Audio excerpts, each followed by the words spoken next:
ॐ भानवे नमः। ॐ खगाय नमः।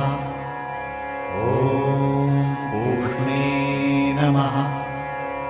ॐ हिरण्यगर्भाय नमः। ॐ मरीचये नमः। ॐ आदित्याय नमः। ॐ सवित्रे नमः।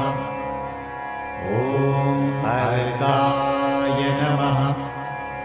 ॐ भास्कराय नमः। ॐ श्री सवि